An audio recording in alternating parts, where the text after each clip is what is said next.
All right, so you ready to go for this shite? So hopefully, I'm a little wiped today. I think I definitely didn't sleep Me enough. too, but that was because I was drinking wine last night with girlfriends. So hopefully this is super exciting, but I don't know. It might not be. So we'll see. But one thing that I think has been kind of neat lately is just following where things go. Because like TV back in the day, it's so hard to even find. So just whatever happens, I figure why not just go with it. Like that's how, we watched the wrong Space Patrol and that led to British TV. And I'm like, okay, that was cool. So let's do that again. Because in this case, I was looking at my list of shows that debuted in 1950, just to look for names that popped out. And I saw Somerset Maugham? Yeah, Somerset Maugham, famous writer from the 30s, I'd say. 20s or 30s. Yeah, so Somerset Maugham TV Theater. And he's just one of those names that you just like when a comedy show needs to make a joke about a fancy writer, it's always Somerset Maugham or John Updike. It's like these names, I don't actually know who these people are. I don't remember. I've read some Somerset Maugham. I read them when I was a teenager, short stories, but I don't really remember anything much about them. I liked them. They were kind of offbeat and a little, different the way they were written. But, okay, so the Somerset Maugham Theater should be all right. Well, let's see, there's more to this tale than that, though. Yeah, but I was going to say, it is weird that people know his name, but it doesn't seem like there is a famous Somerset Maugham book that everybody knows. It's weird. But apparently I quickly looked him up, and yeah, he was one of the most famous writers of the time. But for what? Who knows? I didn't look into it that deep. So his show, the Somerset Maugham TV Theater, I was like, well, I'll see if I can find it. So it started in 1950, and it ran for 3 seasons. And I looked up on YouTube, and I found one. But then I checked the comments, and the comments said, this is not Somerset Maugham's TV Theater. As far as I know, no episodes of Somerset Maugham's TV Theater exist. It's another one of these lost shows. So I looked that up, and yeah, it does seem like that show doesn't exist. So we're not watching Somerset Maugham's TV Theater. It's gone. Okay. So I thought instead, I'm like, well then what is this? What is this thing on YouTube? So I looked that up, and that's where I was saying, like, why don't we just go with the flow? Let's just watch this. Whatever this is, let's just watch it instead. So what this is it's a show called The Star and the Story that is a weekly anthology show, much like the Somerset Maugham one was, which is where the confusion came in. But this is a little later on. It aired for 1 season in 1955, and it was hosted by Henry Fonda, and that's it. That's all I know. So it's American. It's not British. Right. Well, I don't think the Somerset Maugham was either. I think that was also. Okay. We're back to America. Somerset Maugham, I believe, was a British writer. Oh yeah, could probably but it But was. Henry Fonda is, of course, a famous American actor. Yeah, well, that's one of those names that I'm like, I think I know him, but I looked it up, and I don't actually know Henry Fonda. Jane Fonda, Peter Fonda? You Yeah, know him? Henry's their dad. And Bridget Fonda is their grandkid. Right, right, grandchild, yeah. So yeah, talk about a famous fucking actor family. Holy crap. Yeah, the Fonda family. But Henry was the first, big name actor in Hollywood. And then the kids kind of just followed in his footsteps. And he was still making movies when they were making movies at the same time. Right. So yeah, he hosts this show, so that's a plus, but it only ran for 1 season, so that's a minus. So who knows? I guess we'll see. And the only other information I found about this show, but this is kind of interesting because it helps paint in the patchwork of like what was going on in the different countries, is that this, I already forgot what this show's called. The Star and the Story show also aired in Australia, because in America, England, and even Canada, we made our own shows, but Australia just, at this point, just didn't have the money. Like, they just could not fill the airwaves with Australian shit. If there was any, it was, like, almost none. So they played a lot of shows in Australia that you just wouldn't expect them to. Like, this show didn't air in England or Canada because we had enough of our own stuff. Yeah, we had BBC and CBC. Right. So there wasn't any. But Australia had nothing, so they're like, we'll take it. Give us the Henry Fonda show. Would be ABC. What would they have been? ABC, I guess. Yeah. Australia Broadcasting, right? Yeah. But if that ever existed, it didn't yet. So anyway, I thought that was kind of neat because that helps fill in the blanks a little of what was going on in these countries, is the pecking order. It's like America was first, England was second. If Canada was third, it was distant. I don't know how we rank up to... yeah, there were probably Swedish TV and Danish TV, Norwegian TV, German TV. There was Right. probably all that stuff long before we would be in the pecking order. But then below all that was Australia. So Australia's probably, I wonder, even places like Brazil and stuff, I wonder how they were doing. Like, I wonder how that ranks up to Australia. But for English speaking anyway, Australia was, they're just like, just give us TV. We don't care. We'll watch your one season Henry Fonda anthology show. That's fine. Just give it to us. So yeah, that's what we got for this week. So I guess Okay, well, let's check it it. out. Let's see what Henry's doing. If he must just be the star introducing Yeah, and various shows. and on the plus side, I mean, yeah, it's like different actors every week, different little stories. So who knows how that's gonna go? But it's 1955, so that's good. Like it'll be a little better. Yeah, we're moving along a little. By the time you're into the mid-50s, there would be a fair number of people who would have TV. Right. So the product should be pretty decent, especially if it's American, because they seem to have lots of money to put into this kind of stuff. Starring Alexis Smith. Can't say I know who that is. Wait a second. Wait a minute. Somerset Oh, Moms. maybe The that's... Back of Beyond. No, but it is the star in the story. So it's not the Somerset Maugham show, but it is an episode based on a story by Somerset Maugham. So that makes sense. That's why the wires got crossed. But that's not Henry Fonda. Maybe he's got the week off.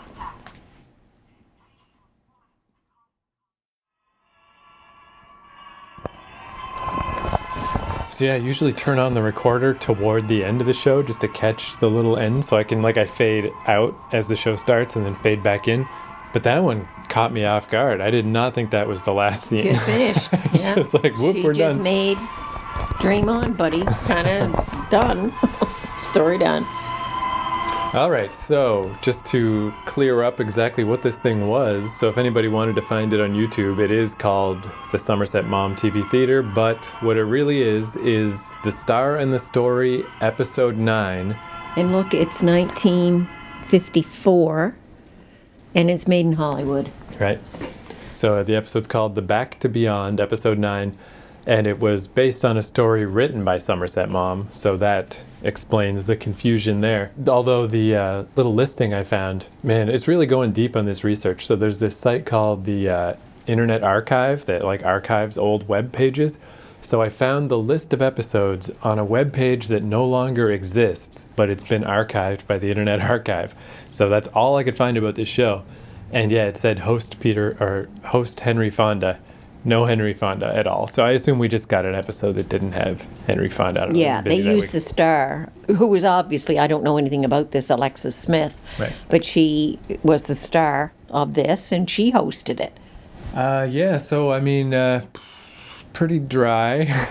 It's like those saltine crackers, but you can get the ones that don't have salt. That's what it reminded me of. It's like, well, it's food, you can eat it. It's not bad, but... Yeah, rather wordy, but it's almost like this was the beginning of psychological studies as to why people behave the way they did. We had not her, no psychological study on her. She was just the wife who was in love with the fellow who took off on the boat and who died. But she did give quite the little psychological study on him. There was a little spiel in there where she talked about what he was and what he was now and why he was that way. So it was more, instead of being an action-packed thing, it was more a study in personality or psychology. Yeah, so just to make sure, I mean, it seems like this is too simple, but I think this is the whole thing, right? It's just so it's a guy who runs like a plantation or something in Malaysia, I think they said. And he's been there for at least 15 years, and his wife is bored of him because he's the most dry, uninteresting, never make an expression, never crack a joke, never smile man ever. So she started... And presumably has changed from the person he was when he arrived there. Right.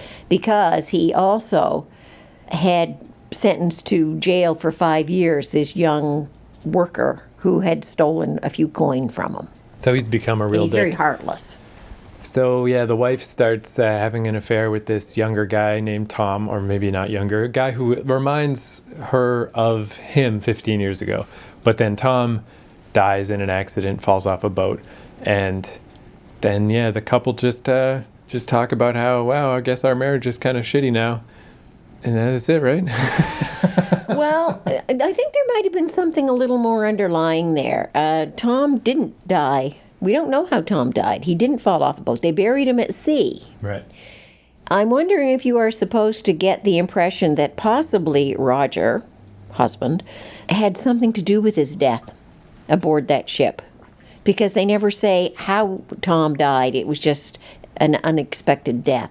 But Roger did know that he was having a fling with his wife because he was listening behind the eaves there when they were out in the garden before Tom left to go on the ship. And they were kissing and, making plans, and he was listening. And if he was that heartless a man and so concerned about losing his wife and had decided he wasn't going to go back to England like he had originally planned, they were going to have to be there another year with Tom not being there. I'm wondering you're supposed to get, if you actually read the book, if there's supposed to be some innuendo that maybe Roger had something to do with Tom's death. Yeah, it's like weird that aspect of it is kind of potentially subtle or whatever, because the other part, the part you were mentioning, sure wasn't, where the wife just lays it out, like, here's how you used to be, here's how you are now, blah, blah, blah. Like, at this point, I feel like there's this writing advice everyone gives, and it's show, don't tell, right? Like, show how people are, show how their relationship is, don't just say it out loud. To the point that I think people overstate it a little. I think you can just say it sometimes and it's okay. But I feel like this is why that advice became so prevalent, is if everybody back in the 30s and 40s and 50s was just writing these fucking monologues, I bet the next generation after was like, enough of this. Like, show a bit, maybe. Don't just tell us, because again, my only experience with writing from this period are those Ayn Rand books, but they're insane for that type of stuff, like speeches that go on for pages and pages. And yeah, it's like no one does that anymore, and I think it's for the best. The only reason why I'm thinking that is, as I told you, I read some of this stuff when I was younger, and there was always something a little deeper than what we actually saw in that show. There was always these like little innuendos, things that you never had answers to. Right. And the other thing that makes me think that maybe Roger had something to do with that death is when he was informed about it, he wasn't really like, oh my God, no shock, no. He's playing pool and he continues carrying on pool. Yeah. Now I know that he knows that that Tom and his wife are having this little love affair, but even so, his reaction is very, oh well. And their buddy says, I know you're very upset about this. Well, he's not really upset. He carries on and plays the pool game so he can win the game and get whatever the bet was. Yeah. Like, I was saying I can imagine Somerset Somerset, by the way. What the hell kind of name is that? That's a really weird first name. But like he's writing it thinking like, oh, God, I'm a genius. Look at it. These are so great. And these people, I bet, were just like, God, we're the best actors. Oh, my, can you believe we're putting this on TV? It's amazing. Oh, one season canceled. Sorry. Because like it has that noir sort of feel, that Casablanca kind of feel, but just without any spark, no life. That's right. And I can't imagine it being really successful on TV because you've got a whole variety of people that watch. But this is like highbrow stuff. Yeah. This is like it would appeal to intellectuals, unless there's some underlying stuff here that would kind of grab your interest. Your average pleb guy would not be tuned into this at all. He'd be like, yawn, like, what's happening? Give me some action. And there really isn't any. It's one of those psychological, let's kind of keep it on a real high-class intellectual level, as opposed to, hey, let's just have it out there so that everybody would enjoy it. Because there's no catch. And even if you are a smarty pants, it doesn't have like that like, I was thinking like Oscar Wilde, like, the dry wit, or the British stuff where you kind of got to think about what they just said because there's a subtext or something. This feels just pretentious, where it's like, I can imagine smarty pants people in 1955 feeling all smarty watching it, but it's more the tone of smartness that they're enjoying, because the actual thing is just like, meh. However, the acting was good. Yeah, well, that is a good point. Yeah, it's like compared to all of the vaudeville stuff where we've been coming out of, where everyone is like over the top. Yeah. Everyone was way subdued here. and it didn't work. It was boring, but I respect that it's not. Good acting, Yeah. good sets. It just didn't seem to have a good plot to go with it. I mean, it had a plot, but it was pretty blasé plot. Even still, though, yeah, and it kind of makes sense too of just the breakneck pace of TV, where we noticed that the British shows, even at this point, were already only doing like 8 or 10 episodes, so they could keep it a little higher quality. And not in America. Like, this show only ran for 1 season, but there were 39 episodes. So I bet, yeah, they were just like, whatever, it's fine, get it out. We got to do like 2 more this week. Wow, 1 season, 39 episodes. Crazy, right? Holy, they were really pushing them out. And yeah, production-wise, they did great. It looked great, well acted, well. Everything was done well. It just was, just dry. Just really sort of. So, so I don't know. There we go. Comment on it, I probably would not bother with it again. Yeah, apparently. Unless there was nothing else on TV and I had nothing else, it was on let's say a Wednesday night, every Wednesday night, and it's the only channel that I can get, I'd probably watch it. But even then, if I have a choice, it's like, I don't know. And even if it was the only thing on, I don't think you'd make it through 39 episodes. After about 10 of those, you'd be like, all right, that's enough. Because I also read, I guess I did learn one other thing about it, is all the episodes do exist, and it's in the public domain, so you can just put it out if you wanted to, but no one has ever put out a box set of every episode. You can just find episodes here and there in little random compilations of 1950s TV. So it wasn't even good enough for somebody to take the effort to put it together in a single package, even though it's public domain. So that's not a good sign. It's very reminiscent, though, of the books that you did read in the 1930s. You either had mysteries, like the 39 Steps and that kind of stuff, or the 20s and the 30s seemed to be a time when there was that learning about, like, what makes people tick and all this stuff. Then it's followed up by World War II, which of course got big action, so all that stuff goes out by the wayside. And even movies that following up in the 1940s, that's when you had all that film noir, which was always somebody being murdered, and then you got to solve that out. And they coupled that psychological stuff with something like a murder, how it happened, why it happened, how catching the guy, real action-packed stuff. But there was a lot of this kind of crap Yeah, well, and I do think too, going around in the 30s. just that one noteness of it too. It's like it really goes a long way to making the characters feel more real. To just switch it up a little. Like I was thinking the saying of like, you don't have to be smart to laugh at a fart joke, but you have to be dumb not to. Like when people go so far out of their way to show how serious and how adult and how grown up they are, it has like the reverse effect where this feels like little kids dressed up in their parents' clothes. Like, look how grown up we are. But it doesn't really feel like. But anyway, I mean, that was just, again, weird little divergence that just happened by accident because it's so hard to nail down old TV shows. And yeah, I think, I guess it's like, again, we're getting these little visions of what's to come, of like, the acting is going to come down, the production value is going to come up, but it's still TV, so they're still just making. But it's kind of nice to see this, though, even though it was rather dry.